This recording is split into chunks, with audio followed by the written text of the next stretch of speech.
So I've been playing the Sniper 2.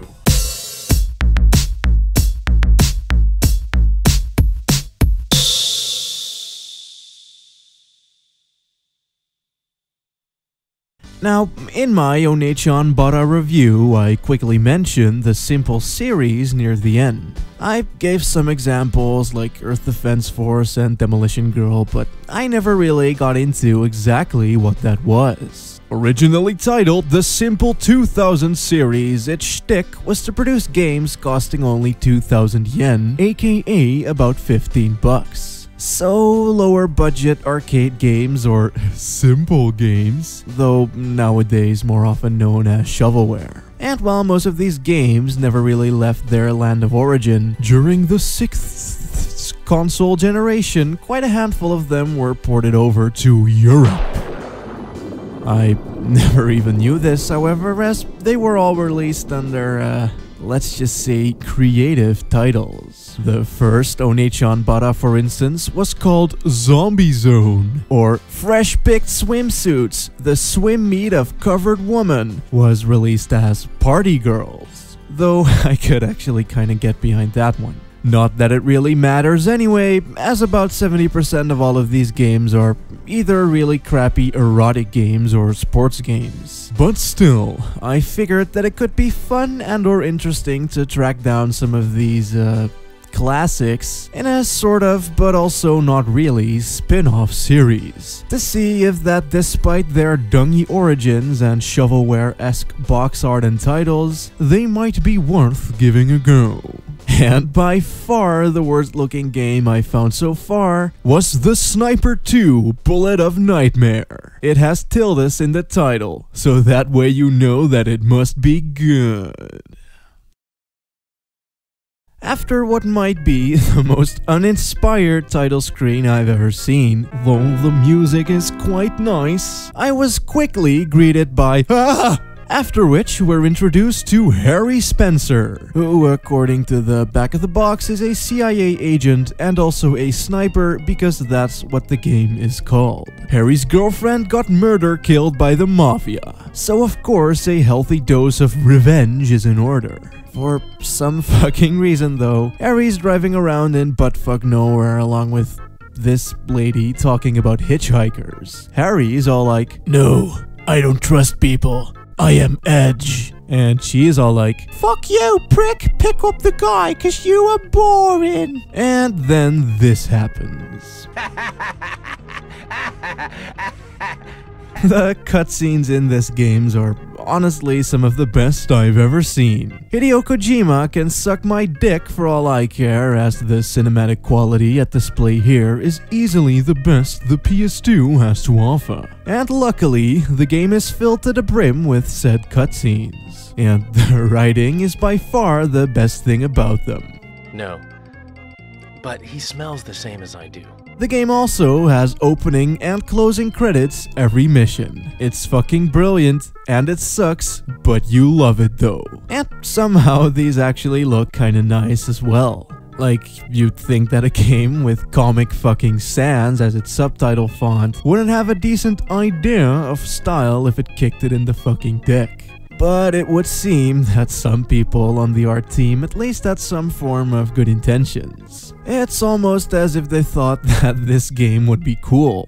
But then everyone else on the team disagreed, and instead we got this.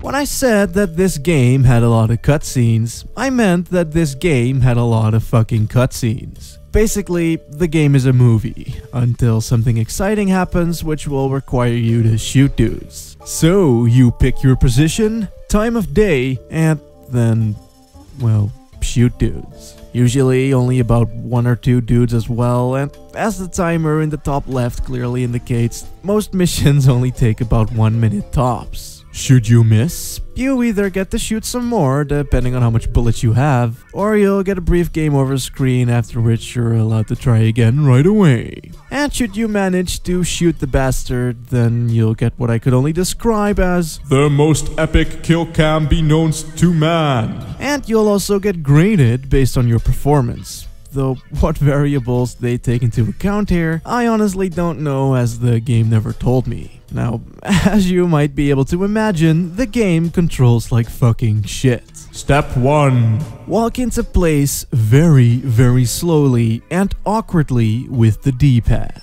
Step 2. Ready your rifle with the square button. Step 3. Aim with the right analog stick and zoom in and out with X and circle. Already not being able to do both at the same time. It's great! Step 4. Locate your target and then shoot them with R2, because that's totally a good fucking control scheme, you guys, I swear. Despite being a bit really fucking awkward all around, most of the game is piss fucking easy, so it's not that much of an issue. However, it is during step 4 that an issue does arise. Oh.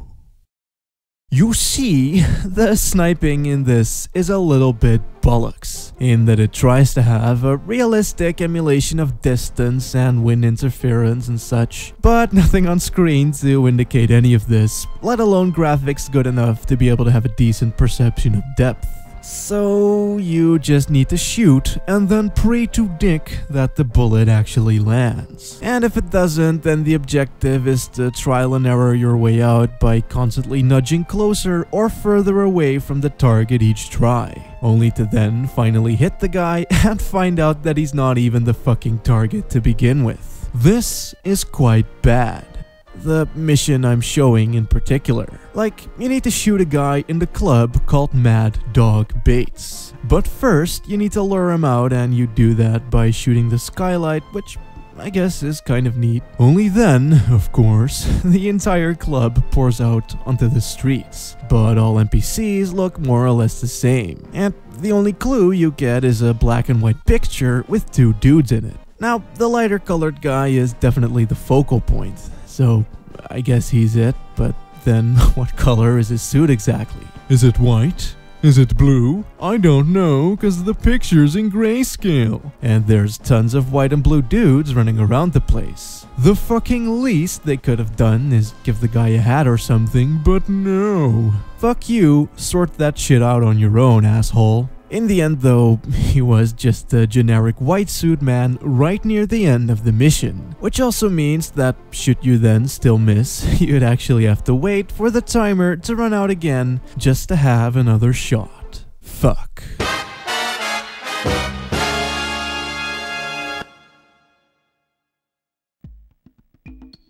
This is by far the worst game I've ever played, and I honestly don't see myself recommending it to anyone. But I did also kind of love it, sort of, almost, sometimes, maybe. It's fucking terrible, but incredibly entertaining as a result. Usually, I'm a bit apprehensive about applying the "so bad it's good" idea to games, cause in some ways it just doesn't work. You can say that about the cutscenes, I guess, like in the OG Resident Evil, but besides that, that's still a good fucking game. And if a game sucks mechanically, then it's just bad. But I'm actually going to apply it here despite that. I mean, as I said, Harry and female pick up this random hitchhiker guy. And somehow, for some fucking reason, he just ends up becoming your sidekick with no further explanation whatsoever. Even gaining access to top secret CIA documents and informations just hanging around the mission briefings, because this is the best game ever made. Fact! It's like the people that made this had legit fucking ambitions and shit.